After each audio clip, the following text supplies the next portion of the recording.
3, 2, 1. Hello and welcome to episode 13 of the Restoring Human podcast, where we believe humans were designed to flourish. Unfortunately, many modern conveniences prevent us from thriving, but through intentional lifestyle decisions, dang it, I messed up a word again. We can return to an optimal state of health. I am your host, Jarek Bakken. I'm Dr. Alex Aguelo. And we've got an exciting topic today brought to you by a question from a new listener. Also brought to you by Great River Family Chiropractic. You can receive a free chiropractic consultation by going to greatriverfamilychiropractic.com/restoringhuman. But also brought to you by a question from a listener. So we got a message this week from a new listener saying that she was watching a new documentary on Netflix called What the Health? What the Health? That's the name of it. Disclaimer, did you watch it? Have not. I haven't had a chance to watch through it. But kind of got the gist of what they were talking about. And you know some of the people involved with it. Know kind of their MO and that sort of thing. But I'll read a little bit of some of the questions we got. Basically, she watched this documentary and fired off a question to us. Hey, whoa, sorry, jeepers, breaking stuff. Watched this documentary and essentially was hearing things very opposed to a lot of the stuff that she was hearing on our show. And she was like, what do I do?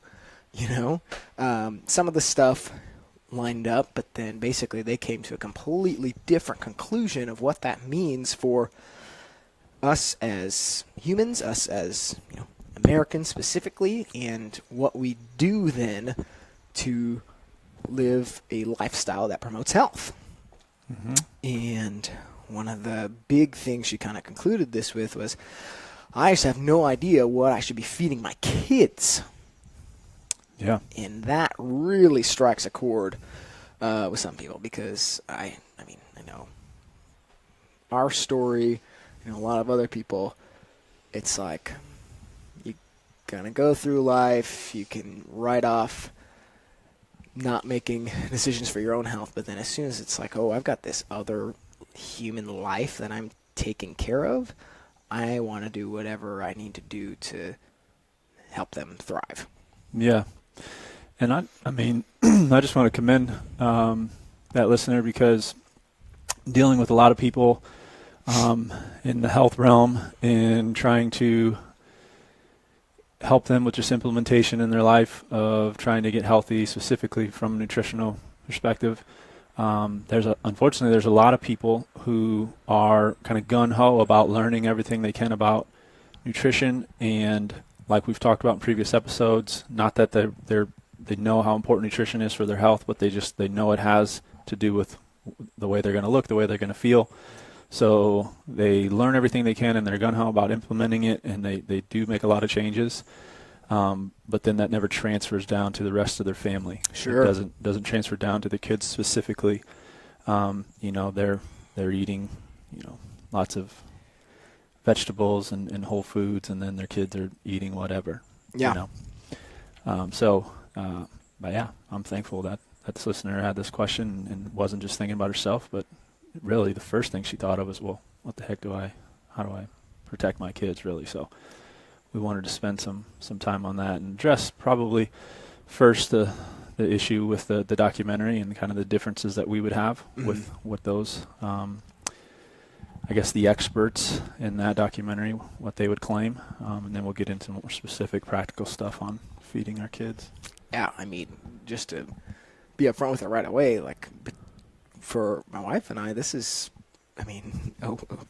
usually a weekly struggle just trying to figure out, okay, seriously, what do we give these people? Yeah. Just because, they're typically pickier than We are, I mean, a real practical thing. Like as their bodies are developing, one of the things is that they don't have teeth. They can't eat certain things that we can. There's just a lot of challenges associated here, and like this is a really valid question, a really good thing for us to hit on, I think. Yeah, and same with us. I mean, we definitely are not perfect at this and don't have everything figured out. Emily and I continue to try to learn more and more about this and how to do this the best way. We had one of our children 2 years before I knew anything about health, and probably even 3 or 4 years before I really dove into nutrition. So, his first 4 years of life was a lot different than my other kids. Maybe that's something we should say. You have 3 kids. I have 5 kids. So we do have some experience, and we're not just single dudes trying to talk about how to feed kids. Right.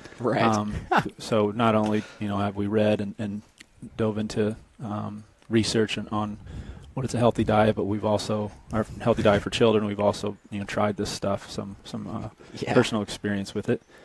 But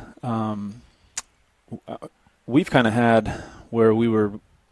Because we focused so much on it, we were doing really well at it, and then we kind of realized some things about just kind of our lifestyle and how maybe we were focusing on it too much and making that too big of a deal in our life and with our kids' life. So we got away from it a little bit. So really where we're at now is kind of trying to reintroduce a lot of the stuff with our kids, but also just kind of go to the next level with trying to nourish them as best as possible. So we struggle with the same things of trying to get kids to eat stuff that we would like them to eat, but they don't want anything to do with it. And as they get older, they get around more and more people who unfortunately haven't learned anything about nutrition. So they're exposed to a lot of the stuff we would hope that they would never eat. But yeah, I think so. Similarly, when we had our oldest daughter, that was right at the time where I was really starting to figure things out for myself, and as I was learning things for myself, we didn't really didn't really think much about what does that mean for now this new life that we're supporting. But kind of gradually realized this is how this affects her, rather than saying hey Google, what do you feed a 9-month-old type of thing, and getting kind of the popular opinion.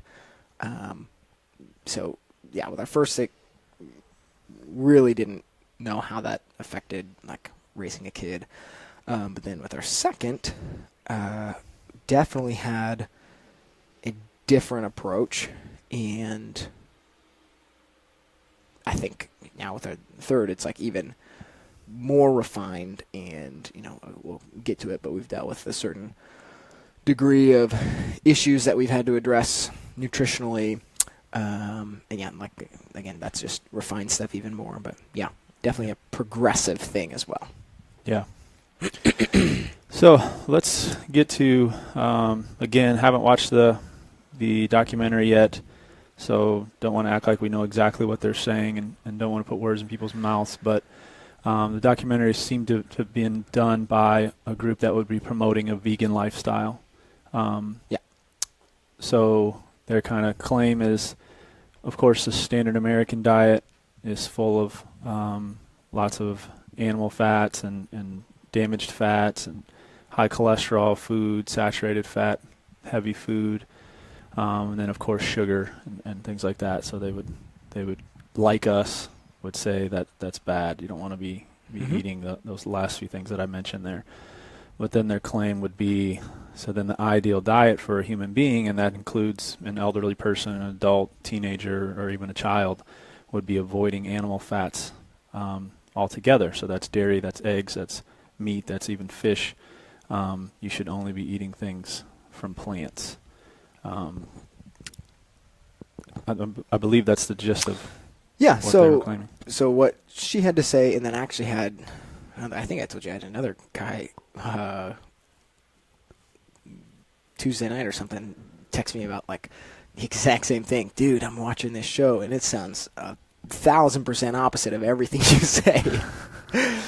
And what I gathered from them was essentially it started with seeing some of the same problems we see, but then having a wildly different solution. And both of them had said, like, they're talking about eating a much higher carbohydrate diet and even, being okay with sugar and just completely avoiding all animal products at all cost. And like saying, what do I do when this sounds so much different than stuff that I hear you guys saying? Yeah. Well, I guess the first thing that I would say is highlighting the what we're in agreement with. Sure. Yeah, that's good. I guess maybe I've never heard the sugar thing, but I wouldn't think that they would be talking about refined sugars, high fructose corn syrup, and that sort of thing. Sure. I've never heard anybody that would claim to be a health expert to recommend that. I'm assuming that they're saying, like, fruit juice and stuff like that. Well, yeah, even just the higher sugar content when you're eating more of a plant-based diet, plus just, sugar cane. Like, I don't know many vegans who completely avoid sugar altogether. Right. So right. So yeah, we would agree that sugar and vegetable oils. Obviously, we spent two shows on those. That is the main reason why we are so sick. Why food has affected us so much in a negative way. Those are the two biggest ways we've gotten away from just kind of how people used to eat for thousands of years.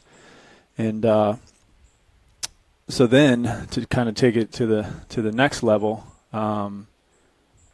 we would say that if you just look at how people did eat, people have been eating animal products for that same amount of time. They've been eating animal products for thousands of years, and it hasn't been until the last really couple hundred years that all of the diseases, cancer, heart disease, diabetes, all these things that those people would be claiming in that documentary are being caused by animal products, that they've actually been on a rise. Right.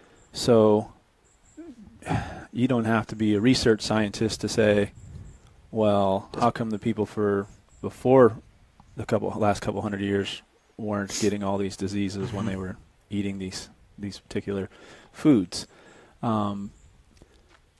So, of course, you can dive into research, but I think that in itself, and we will. I got a research study that was just done in 2014 where we'll kind of explain some of this, but just think about that. And that's because people typically aren't going to listen to some sort of research study done and then say, okay, I'm convinced I'm going to go eat this way, right? They just want to say, okay, what should I eat? And yes, I trust this person, so then now I'm going to go and eat this way. So that's what we want to do. We want to try to keep, yes, we want to be back at research, but we want to try to just keep it as simple as we possibly can. Yeah. Instead of saying, again, staying away from this is how many carbs, this is how many proteins, this is how you should stay away from fat and stay away from gluten, all this stuff. Let's just say real food is the main thing that we have to do. And vegans, you can be a vegan and not eat real food, but most of the time vegans are paying attention to that sort of thing. So that's the stuff that we have in common. That's the stuff that's good about what they would teach, is it's primarily a whole food, but then they would go plant-based diet because, again, their conclusion is that the reason that we have all these problems is because we've been eating so many animal products. That wouldn't be our conclusion at all. Yeah, I think so. One of the things that was helpful for me is after one of our early episodes, I got online and was just looking. I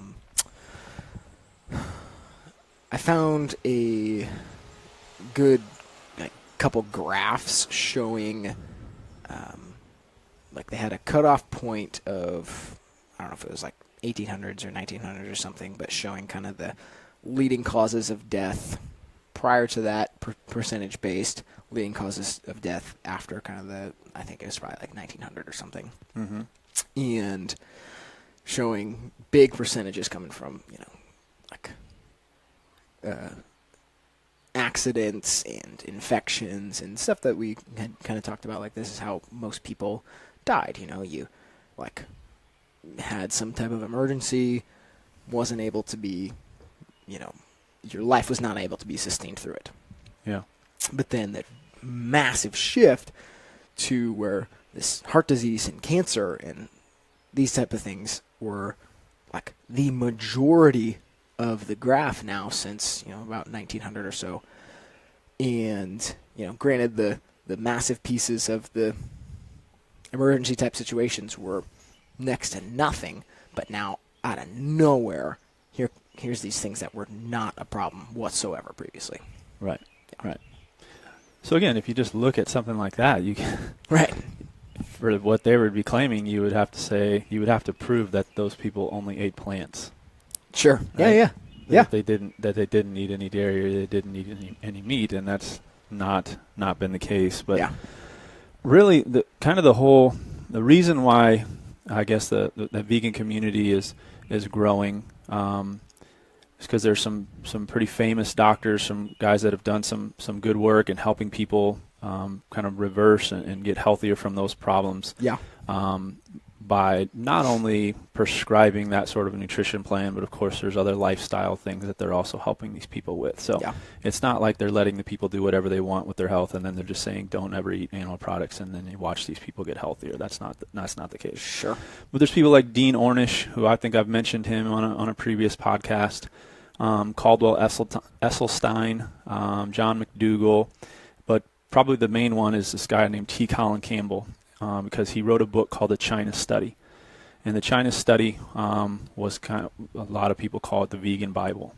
Okay. Basically, if you want to have an argument with somebody of whether you should eat meat or not, they tend to reference this China Study book because this work was done on. He basically, again, to try to keep it as simple as possible, looked at people in China that ate a more vegan type diet compared to people that ate more animal diet. And he found that these people that ate the more animal products had a higher risk of, specifically I think it was liver cancer, but really all types of cancers, he thought. When was that done? 2006 is when the book came out, I think. I'm not sure exactly. It was like a 10-year study that he did. So, I mean, it was... Within the last 50 years. Oh, yeah. Yep. Yeah. Which, just real quick, a lot of people think that people in Asia, like Japanese and China, people only eat rice and vegetables and stuff. But 60% of Japanese, their diet is animal products. Yeah. It's fish. And then China eat a lot of pork. So it's not, they're not just eating a bunch of rice and vegetables. But anyway, so he seen this. So it was kind of an epidemiological study, just observational of the people and just kind of the results of their health. But then he also did specific research where he took rats and he would give them an aflatoxin, which is basically the toxin that the mold produces, like mold that's on peanuts and stuff. He would give that to the rats so that they would get cancer, or they would have at least a promoter of cancer. Okay. And then he would feed in their diet, he would give them at least 20% of an animal protein. In another group, he would only give 5% of an animal protein. The rats with the 5% animal protein never developed liver cancer, but the 20% pretty much always developed liver cancer. So then he makes the jump of saying that animal product or animal protein promotes cancer. Okay. Yeah. So let's just go through a few things that are wrong with that. Maybe you already can think of a couple of things that are wrong with that. I mean, the first thing I'm asking is, like, animal protein. Okay, what is that? What does that mean? Exactly. So he isolated casein protein from milk, from dairy, and that's what he fed the rat. So so you can't just claim that it's all animal protein, right? You can't even claim that it's dairy, because it was just specifically casein. Yeah. So there might be something when you take that casein out and putting it in a rat, that might be causing a problem instead of the actual, with it, everything else that's in a dairy product. So there's a problem there. The second problem was he said that the rats in the group that had the 20% protein diet got liver cancer, but that would make you assume that all the rats in the 5% protein diet were perfectly healthy and and lived long lives and happy lives. Sure. Right? That wasn't the case. These ones all died earlier than the ones that got cancer. They just didn't get cancer. What'd they die from? They just died from their cells started to die because they were deficient. What does protein do for our cells? Builds our cells. Strong, yeah. Yeah, we can't even build cells without protein. So they basically were deficient in proteins and their cells just started to die. But again, they didn't highlight that part of the research. So crazy. I could, again, just not eat for a long time, right? And not give myself any vitamins, not even give myself water. Right. Probably going to die. Right. But I might not get cancer. Right. Certain markers are going to be off the charts. You're probably not going to have a trace of, a lot of disease. Right. But you have no sustenance. Right. So then what they did is they looked at, okay, well, maybe there was a correlation between how much of the toxin you gave and the protein. So they did that. They started to give slower amounts of the toxin. And the ones that had a high protein diet, they didn't get cancer when that was the case. But the ones with the low protein diet did get cancer when they gave the toxin in smaller amounts.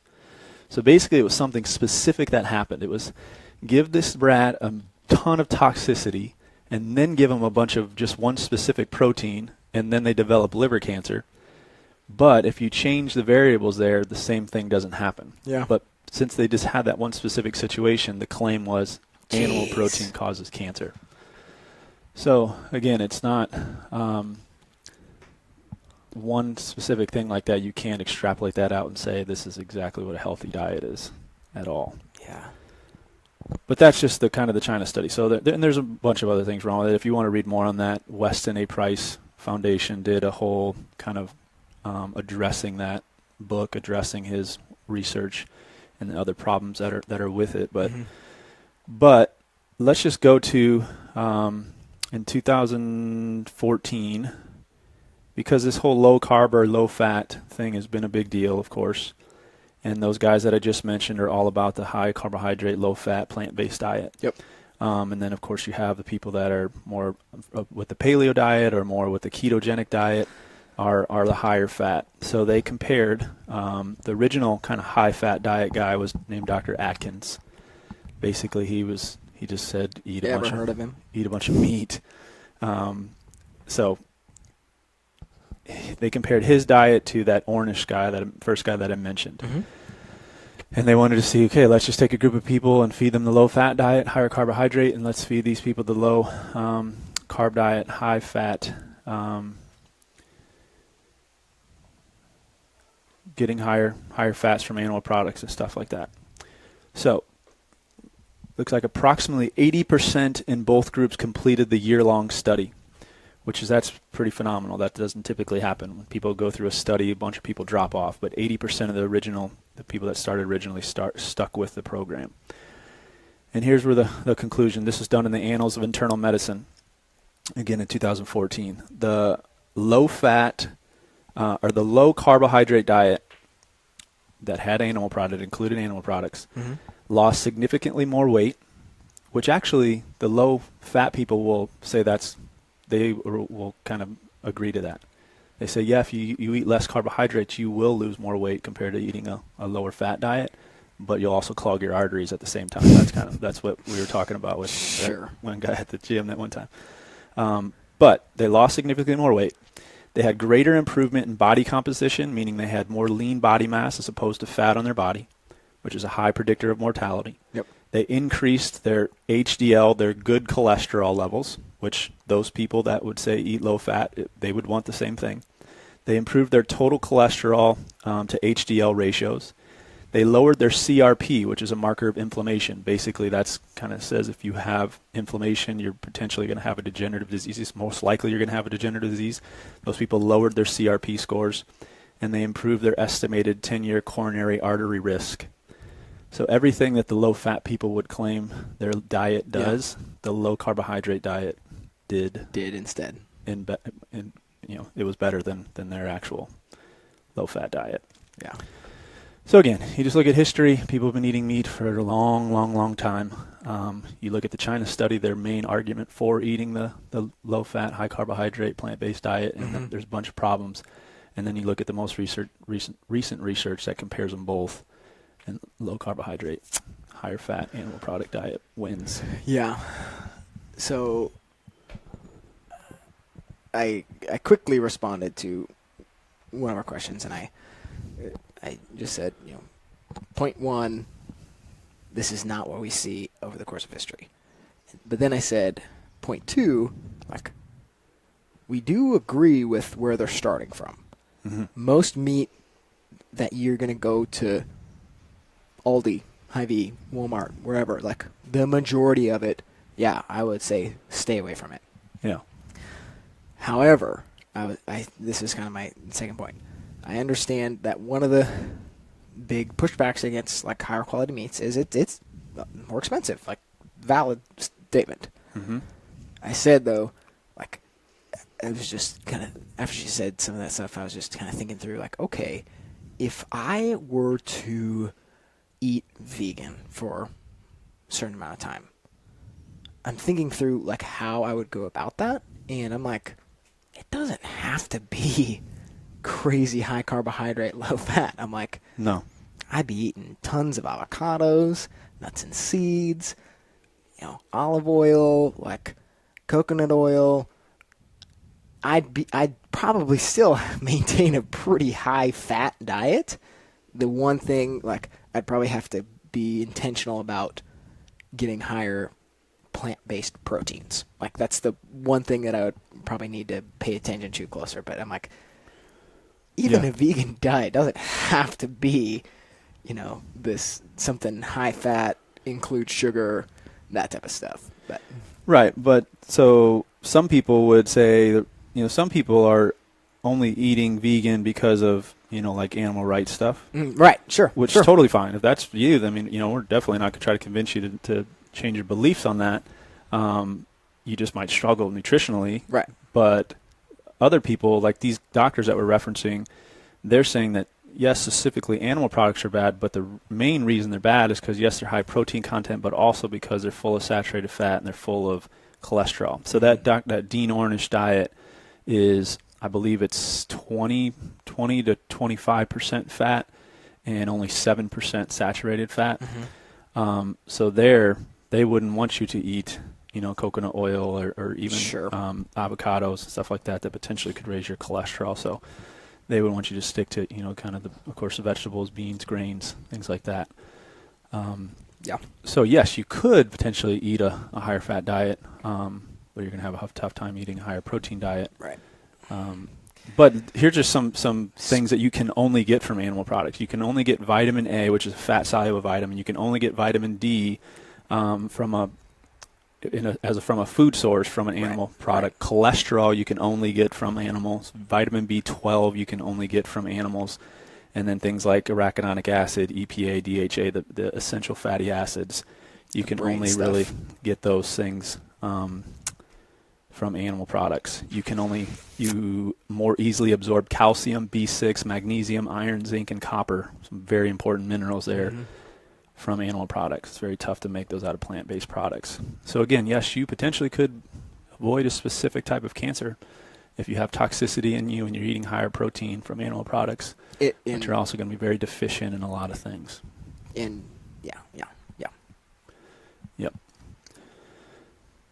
Cool. Anything else on that? No, that's really good. So what does it mean for the chillins? What does it mean for the chillin? That's children. I don't know what. I guess so the first thing would be is just having to understand what we just talked about. Like, even if you're want to do the vegan thing, I would say an adult is going to be better off with a vegan diet than a child is going to be better off with a vegan diet, specifically because of those things that we just talked about, a lot of things that build your brain up. Yeah. And the brain is, of course, developing as a child. Now so there's something called neuroplasticity. Basically, it means that your brain can improve, can change, it can grow. You can get smarter, you can get a better memory, you can develop new memories, all those things over time, even into adulthood, even becoming an elderly person. They used to think it stopped at like early 20s, I think. Now they know it goes on. But if you just even go back to that thought, the brain, of course, is developing to where it would get to a point where now it's kind of fully formed. Yeah. Of course, you want to be nourishing your body a great deal Mm-hmm. in those early years all the way through, when the brain would be fully developed. Yeah. So if you're not eating animal products that are just high in these nutrients, and in these nutrients are the most absorbable from these particular animal products, then you're just not doing your brain any favors with that. So I would say that kind of the first thing would be staying away from just solely a plant-based diet Mm-hmm. for your kids, because there's so much that comes from animal products that are going to help Okay. with their brain development. So how about this? What's the other end where we would want to not, like, so I know we said a couple, well, maybe we didn't say it, like, where do we agree with there's a lot of toxicity in a lot of the conventional animal products? Mm-hmm. Like, so I know things that are super popular for kids: easy hot dogs, cold meats. Where's the pushback against things like that? Because you're talking about animal products, and I know some people are probably thinking those are animal products. Yeah, well, I would say feeding your kids just totally processed meats Mhm. that have nothing to do with being organic. They're highly chemicalized, with all the pesticides and hormones and everything. Like you would probably be better off eating an animal or a plant-based diet as Yeah. opposed to feeding your kids all of those things. Yeah. So that's where we would agree with this. Yeah, because the nutrition that you're supposed to get from the animal products as you're developing, you're not getting that from those particular meats. And then now you're also adding in a bunch of toxicity. Yeah. So at least with the vegan diet, you would be not getting that nutrition, but you would be avoiding the Mhm. toxicity. So you're kind Mhm. of, I guess, receiving one of the bad things, but you wouldn't be receiving both of the bad things. Sure. But now that people, kind of realize the importance of having good quality animal products, now there are, hot dogs, there are, deli meats, things Mhm. like that, all the processed stuff that are better options for you. Of course, they're not as good as just, having the unprocessed meat or Meat on the bone. meat on the bone, right? But, because they're kids, it's tough to feed them anyway. Mhm. You can get away with eating those type of things. Yeah. Why don't we kind of make super applicable suggestions kind of along the way? So some of those things that you were just talking about, one of the brands that has a lot of good stuff is brain fart. Applegate. Applegate. Thank you. They have a lot of those good like hot dogs and some of those cold meats that are easy to feed to kids, an easy lateral shift. Now, some of the pushback, they are more expensive. You're not going to get a pack of hot dogs for 79 cents. Right. It's but to do something that's easy saves you maybe time, being able to grab something from the fridge and put it in the mouth of the screaming child. Yeah. That is an option. Yeah. Well, so I guess just start with, let's say you're feeding your kids whatever right now. Where you would want to start with your kids is the same place you would want to start with yourself. So like we talked about, even if you just ate, I think it was the last episode that we were out there and you had things in the tree. Episode 7 maybe? 9. Episode 9? Okay. So we said we hated giving this recommendation, but even if you ate the standard American diet, but then just ate 3 meals a day, like you'd see a lot of changes. If possible, which this has been the toughest thing with our kids, if possible, that would be kind of the first thing to start with, is avoiding snacks. Yeah. Because even if they're good, healthy food, it's still messing with, just like it messes with adults, it messes with kids metabolically. But most of the time, snacks have snacks that people are giving their kids have zero nutrition in them and lots of toxicity in them. Yeah, that's where a lot of the quick fix type things come into play. Whereas a lot of times with meals, it's, at least sometimes resembles the food that you're eating, and if you're taking a little more time to prepare it, that type of stuff. But it's in between is where like Right. I need to grab something and satisfy the crying child. Yeah, because again, you don't have to be somebody who's studied nutrition a ton to know that eating a Snickers bar is probably not the best thing for your child at snack time every day.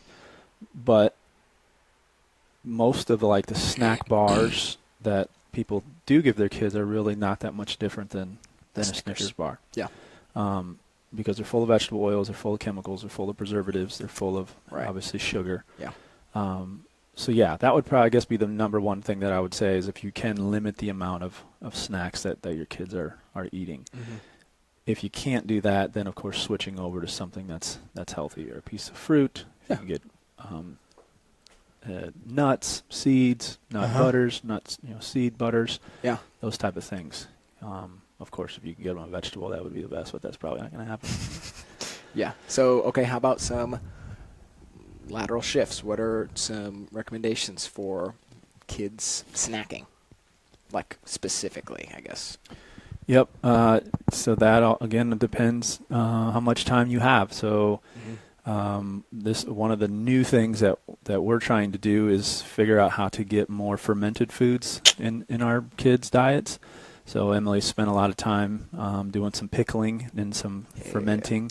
So I noticed that on your plate were those beets, pickled radishes. Radishes. Yep. Okay. Yep. So yeah, pickled radishes, pickled carrots. She's doing now. She's doing pickled jalapeno peppers. Ooh, for you or the kids? Kids are gonna try them. I guess the heat in them drops drastically when you do that. Well, yeah, I guess it's, yeah.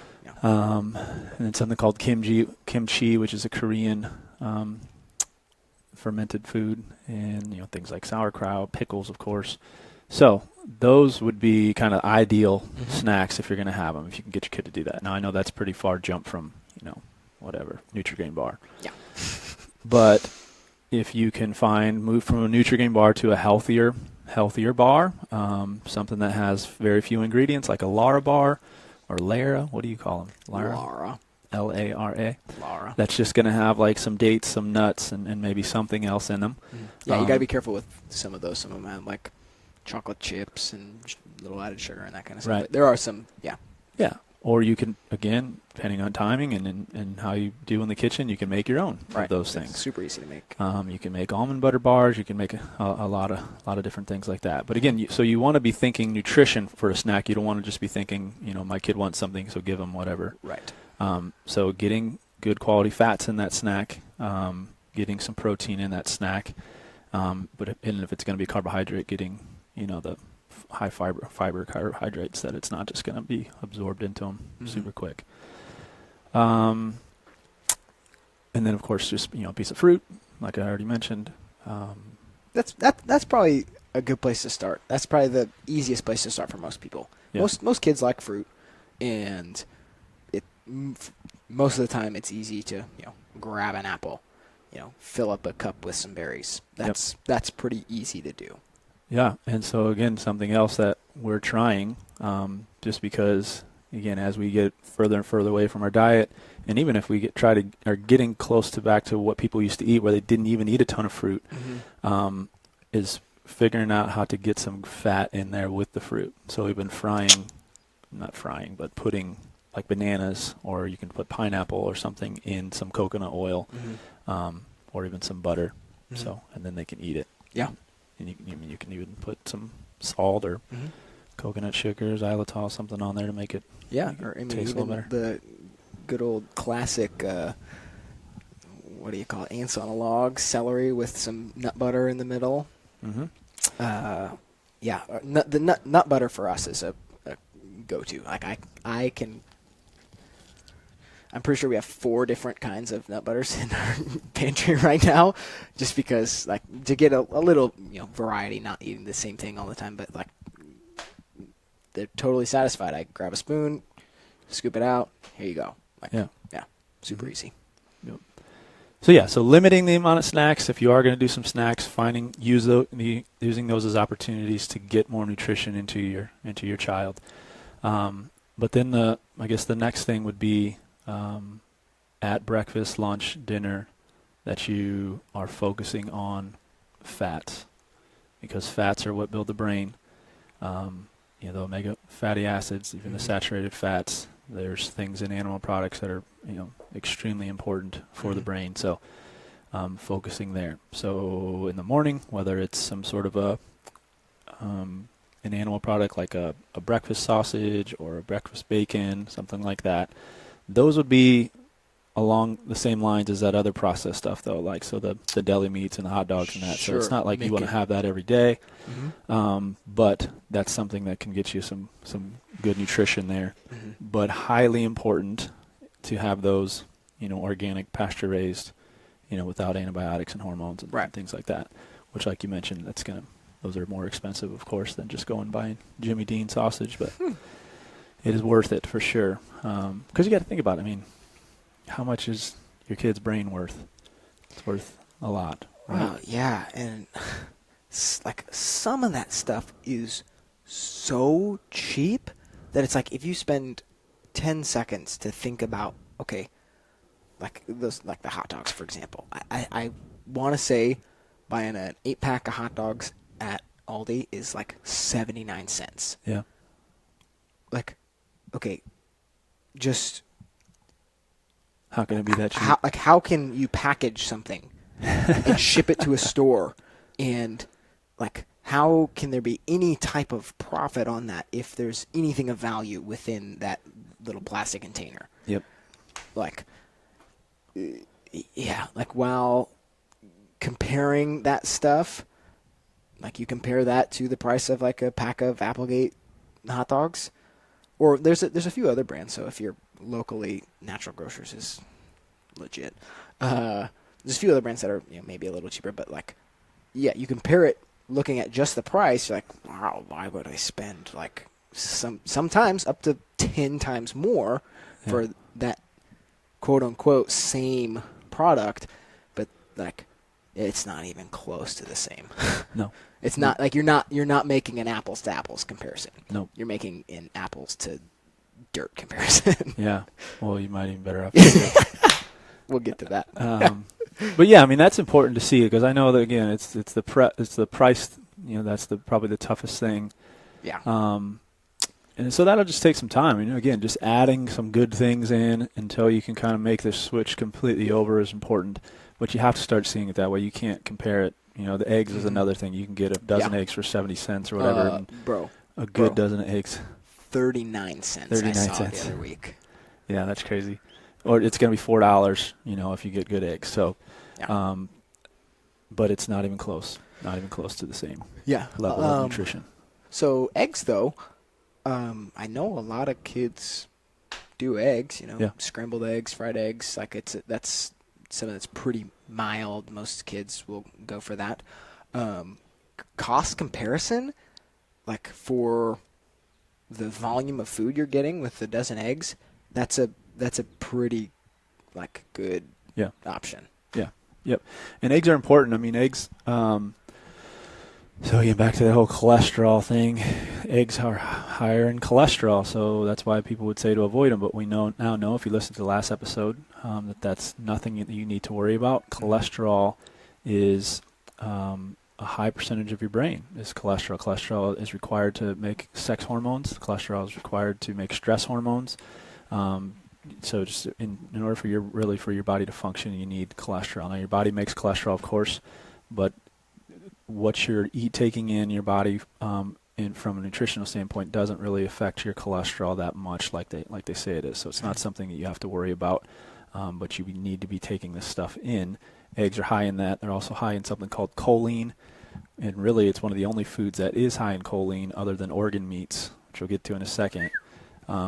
So choline is a precursor to something called acetylcholine. Acetylcholine is important for brain function. And many other things, but specifically for your brain. So you can't really even build brain function without this acetylcholine, which requires you to have choline. So that's one of the first things that most experts that I listen to recommend For kids? For kids is egg yolks, because of that specific thing, high in choline. So egg yolks, kind of soft-boiled. Of course, they're not going to eat a scrambled egg when they're a baby. So something that's soft enough for them to just kind of absorb in their mouth. But yeah, eggs for breakfast. You can make a smoothie. That's a good way of getting vegetables in them. Something high fat, whether that's a raw milk or coconut milk, full fat coconut milk, a yogurt, full fat yogurt.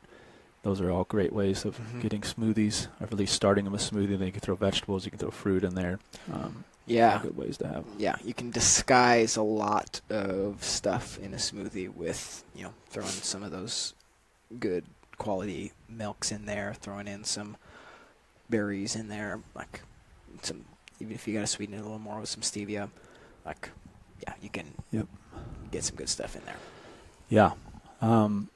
So then lunch, dinner wise, figuring out how to get soups in your diet. Your weekly nutrition plan is important, but you want to be making those soups out of animal broths. So bone broth, chicken broth, duck broth, turkey broth, whatever you're going to do.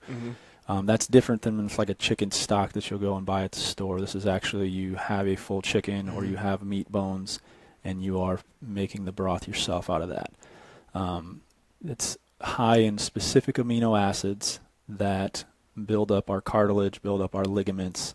So as we grow, we're getting bigger in order for our joints to be working well and for us not to have injuries. Like you see all these kids now tearing ACLs and injuring themselves.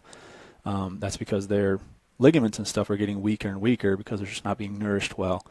So if you want your kids' joints and ligaments, tendons, and everything to be strong, you have to be having lots of these amino acids and the collagen that's in the broths. So, well, there's also another large factor in there having to do with the school system that we'll eventually get to. But so most kids aren't just going to. So the picture that I took of what we were having for that meal, all of us had a coffee cup of bone broth. So my kids just drink it, but I don't know if most kids would do that. So putting it in soups is another way of doing that. So plus soups are easy, to do. You can put lots of vegetables in them. You can put lots of good stuff, herbs and spices and that. So yeah, so this is even crossing over into adults eating better. The herbs and spices, so a lot of times, the pushback I hear is eating healthy is boring. Plain broccoli and chicken breasts and white rice is just blah. I'm like, that is boring. Yeah, it is. Don't eat that.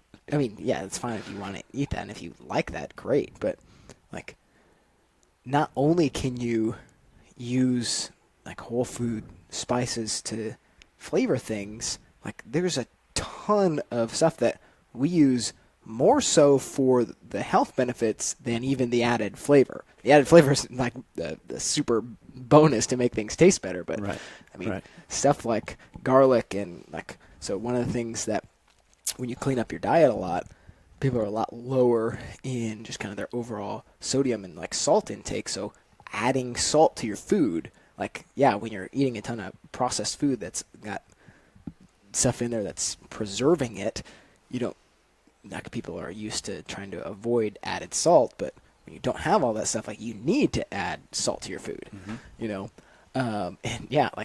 there's a ton of benefit that can come really easily from adding these different spices and things to your food that has multiple benefits. It's going to taste better, and it's going to be a lot of good stuff for you. Yeah.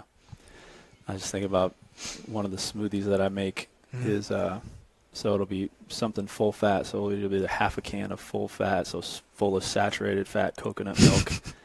And then I'll even throw in some coconut oil full of saturated fat. And then I will throw in probably about a half a teaspoon of sea salt. So pretty much everything they tell you not to do is stay away from saturated fat, lower your sodium intake, and you're going to prevent heart disease. So I must just be inviting it every time I have a smoothie. Now, I'm not just eating full-fat coconut milk and salt. Obviously, there's other things in there. Those are two things that might taste bad. Those are two things I'm putting in it. Do you actually go off of some type of recipe when you make Smoothies? Yeah. No, I just throw stuff I was in. just gonna say, I like for the kids, I'll kind of be conscious of what I'm putting in there, but for myself, like, yeah, it might not end up tasting the best all the time, but I'm just tossing stuff in there. Yeah, yeah. Which, when it's really good, It's that like, sucks oh, that I you do want to that. remember that. Oh, when it's just okay, then you're like, okay, I'll do this again. What else? Okay, so, well, okay, another thing I talked about, kind of flavoring things. Another thing with kids and adults, I guess, when you're talking about upping vegetable intake, I know one of the things for our kids, and this is back to some of the physically, it takes a while, a couple of years, until a kid can, like, chew a raw carrot, or other things. Like Asher this morning was struggling to munch on a piece of celery, just like stringing it out and can't like do anything with it. Yeah. Cooking vegetables, like there's some, you're losing some nutrients by cooking things and over eating lots of raw stuff, but like if that's the way that you're able to drastically increase your vegetable intake, that's a really good option. Yeah, and I've went back and forth on that because, you're right. You're destroying a lot of the enzymes, potentially even some of the nutrients when you're cooking food. But I think so many people struggle with digestive issues now. Right. And specifically kids, and they're just going to struggle with raw foods. Yeah. So, I'm not trying to tell you to not ever eat a salad, but when you're eating a ton of that stuff, it's harder. Be harder on your digestive system. Yeah. So cooking, of course, you don't want to overcook them, but lightly steaming, lightly sautéing vegetables is a good way of getting those in your diet. But yeah, most of it's just the basic stuff. You know that vegetables are important. We know fruits are important. We just don't want to eat them as high amounts. Because again, kids want to go get away from the parents want to get away from the processed stuff. So they just replace all that processed stuff with just a bunch of fruit. Yeah. Now they're probably eating too much fruit. Or even like you said, switching it. We know that nuts are okay, so just giving your kid a bunch of nuts. You just got to be careful with just giving your kid too much of anything like that. Yeah. Just because now, again, our digestive systems have been so taxed with the food that we are eating. Now we can develop sensitivities to those sort of things. So like our daughter, Keller, has a sensitivity to eggs. And we eat only, unless we're at a restaurant or something, pasture-raised organic eggs. So it wasn't necessarily that we're eating bad eggs, and she did it because she was eating so many of them. Right. She developed a sensitivity to them. So that can happen with nuts. That can happen with citrus fruits. That can even happen with beef and stuff like that. It's pretty rare for that to happen, but those type of things can happen. Yeah. The blood guy or whatever that we were talking to, we were just talking about certain things that we're doing with the kids, and he was saying, because one of the concerns we were trying to figure out if there's any like allergies we're dealing with, and he was like, well, I'll tell you a surefire way to develop an allergy for something. Eat it, the same thing, for about 2 weeks straight, chew it very minimally, and your body is going to fight against that. Yeah, and that's the second time we've mentioned chewing. That would be a great thing for you to just teach your kids, and probably even for yourself, is just making sure they're focusing on chewing. Because again, kids put it in their mouth, chew a couple times, and swallow. Like my one son's, he'll have 4 bites in his mouth already, and then he'll put 2 more in, and then somehow it's just gone. Yeah. So chewing is important. It just helps with their digestion, because if you're not doing that, and you're going to grow up and be similar to like what you were talking about last week with the acid reflux stuff and the low stomach acid, because you're taxing that stomach with unchewed food. Yeah, I know where my son got that tendency from. Yeah. But smoothies are a great option if that's one of the things that you're struggling with. Like, it kind of takes care of that first step of digestion. Breaks stuff down a bunch.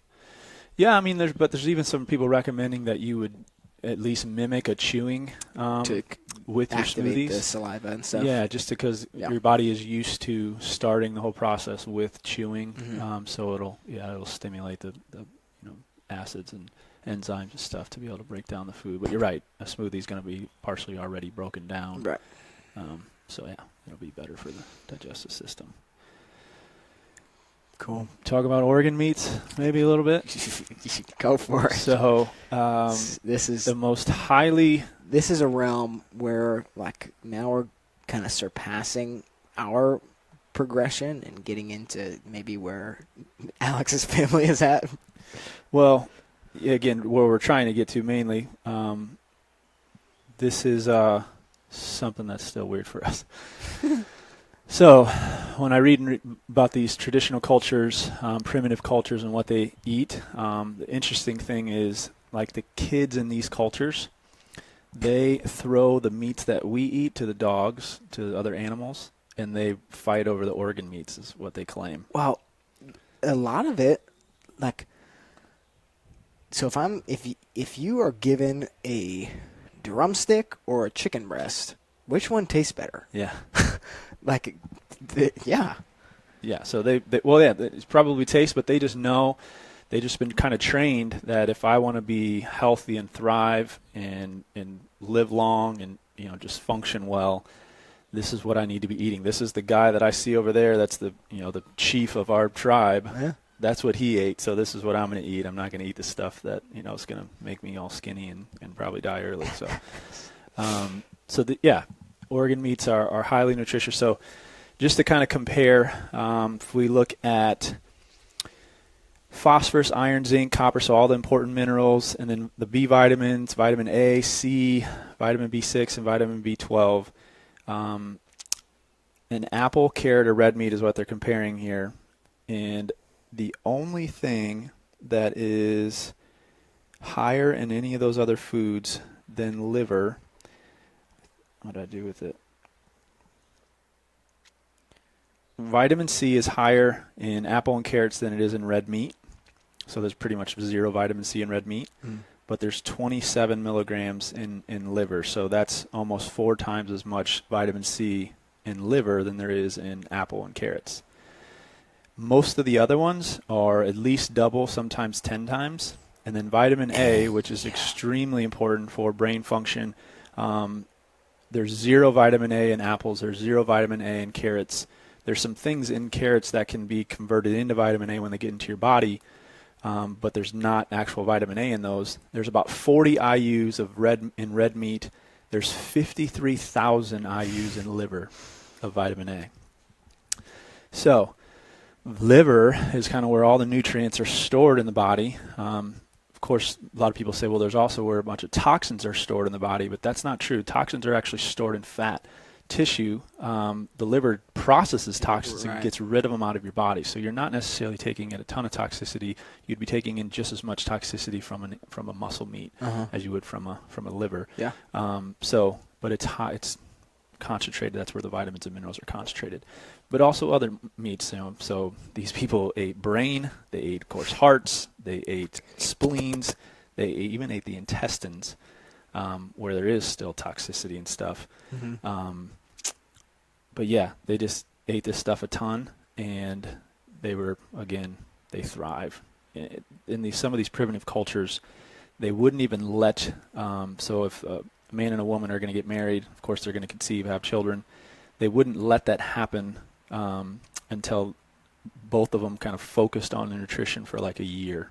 So there was, of course, seasons where food was plentiful. They wouldn't even let them get married if it wasn't right before or right after this kind of season of plenty. So they know that if they're going to build another human being in their body, they have to be well nourished. Yeah. And they got a lot of that nourishment from these organ meats that they would consume. So how in the world does that happen? Well, things that we've tried. We've tried getting a beef liver from Meadowhaven Farms and just cooking it like you would cook a steak and eating it, and it's awful. For us. Maybe some people like it. I know some people grew up eating it a long time ago, but it does not taste good. Season it at all? So the first bite where you get the seasoning is fine, but when you get into it, this is the weirdest taste in your mouth. So the next thing we tried was a pate. We processed it I say we, Emily did all this. We processed it, and then we got some sprouted grain crackers and dipped that in the liver. That was a little bit better. This last time how did we do it the last time? I think she fried it up, but she chopped it up more, so they were smaller pieces, and then she fried it up, and that was a little better. I think we maybe had something else with it, but what most people recommend is taking little bits and pieces of it and putting it in with whatever, like if it's a chili or your other meats, so that you're not, the whole thing straight doesn't have to be there. Yeah. So I would say just trying to figure out how to do that, as much as you can. It's not, of course, it would be great if you could do it every day, but you don't, even if it's one time a week to start, just trying to get a good quality organ meat and getting that in your diet in some way. Yeah, and even so, kind of the progressive scale there, I would say, would go from these really lean meats, and there's a progression towards liver. Eating meat on the bone, that's a good next step. That's a little more normal. Right. Yeah. Yeah. But I guess the kind of the overall thing that we would say is kids, of course, when they get to a certain age, babies are different, and maybe we'll eventually spend a whole show on what they should eat. For sure. But kids really should eat the same thing that adults are eating. Yeah. And wow. I would say the main difference in kids is they can, but they don't need to do any of the fasting stuff that we talked about. Sure. Right. They don't need to do any intermittent fasting. They don't need to do any extended fasting. Unless they're, in a sick state, potentially some of that stuff can help. Mm-hmm. But as far as, the type of food and how much food they should just be eating until they get hungry, they should be limiting the amount of snacks, and they should be eating real food and, high in fats, good quality animal products, getting vegetables in them, limiting the amount of fruits and other carbohydrates that are in their body. Yes, they can eat grains. Yes, they can eat dairy. Just, want to get the best sources of those things, and just trying to minimize the processed stuff, vegetable oils and sugars. Cool. That would be it. All right. I hope there's questions off of that, though. So if there is, please. Please let us know what you thought. Bring up any more questions that you might have after hearing some of this stuff. And we could answer them directly. We could potentially make another show out of this, whatever we need to do. But how long have we on here? We're over an hour. Oh, okay. Cool. I'm gonna do a little Facebook exclusive here and show that graph that you have as well as the picture that was next to it. Okay. So if you're listening on iTunes, jump onto Facebook and scrub to the end of the really video. Quick, I'll show this. This is Nourishing Traditions, written by Sally Fallon. I've mentioned her before, but this is not only an explanation of real food, but also how to prepare it, how to prepare grains right, how to do the organ meats, all those things that we just talked about. That's a good resource for you. Sweet. I think next week we're gonna redo our thing with Lynn. She was out of town this week, but cool. Pretty sure that's coming for you next week. So watch out for that. If not, something else cool, exciting. All right. Thank you for listening in.